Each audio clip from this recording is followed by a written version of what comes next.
and welcome to a brief but satisfying edition of Ben's Junk. I guess you could call it a quickie. Anyway, this is intended as an addendum to the last archive episode, which was on the Minidisc, and I brought one with me just for the hell of it. And anyway, I devoted a segment in that episode to this particular Minidisc Walkman, and it's MZNF610, I believe, and it dates to 2002 or 2003, something like that. And I mentioned in there that back in my musician days, I used to see periodically musicians basically bootlegging their own concerts with a Minidisc Walkman. And that sounded kind of cool to me. I'm not going to play a show or anything, but I liked the idea of having a nice, convenient little field recorder. And so I bought the blue one there on eBay, and I just wasn't paying attention. And I managed to pick one that did not have the mic input. And to add insult to injury, it also has a radio tuner in it, which I couldn't access because you needed this special remote control / headphone thing.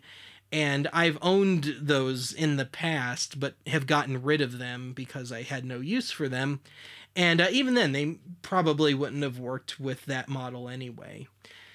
But as I was winding down making the episode, I just, for the hell of it, took note of some models of Minidisc Walkman that had the mic input.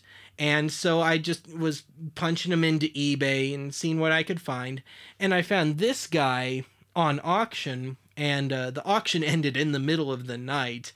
And I actually had gone to bed already, and I set the alarm on my phone to go off like 10 minutes before the auction ended so I could get to the computer. And I was the only one stupid enough to be sitting there at Lord knows what ungodly hour bidding on an old Minidisc Walkman. And I got it. I paid $20 for this, which seemed a little high to me because this was touted as a fixer-upper. But the seller took a whole bunch of pictures, and it just looked like it needed a cleaning. So I took the gamble, got the little Walkman, and cleaned it out, and it turned out that was all it needed, and it works just great. But having said that, it is a slightly lower-end model, I guess, in a way than the blue one, because this one cannot play any of the special, more compressed versions of the 8-track scheme, so it only does the top quality and mono. But this one does all the variations of the compression, and this one doesn't have a radio either. But I figured, well, if I'm just using this as a field recorder, I don't really care too much about the compression schemes. You know, I'd be recording either in full quality or mono anyway, and it was just kind of a non-issue. So I took some field recordings just of stuff like cars going by, that sort of thing. And I'll play those for you in just a bit here, but I want to clear out a couple of odds and ends. This silver one came with a little remote with that funky little headphone plug. Unfortunately, this is not compatible with the blue one. It only does things like play and stop and fast forward and rewind. And so I still can't access the radio tuner on that blue thing. And if I find by some freak occurrence that particular remote someday, I'll pick it up. But, I'll probably see it on eBay and it'll be stupidly, uselessly expensive and I won't bother. But anyway, the silver one, I did some field recording, as I said.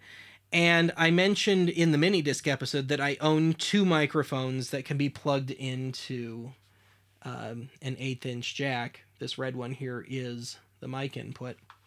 And I decided to use my good little mic, and I call it a bullet mic. I figured, they have the shotgun mic on movie sets and TV and stuff. So if you can have a shotgun, I can have a bullet. Anyway, I believe this is a true binaural mic. It is stereo for what it's worth, and it's lavalier, so you can clip it onto a shirt. And I just decided to see what I could get with this super advanced setup. And aside from those tests, that is it for this edition of Ben's Junk. I'll play what I was able to record, and otherwise, I'll see you again soon.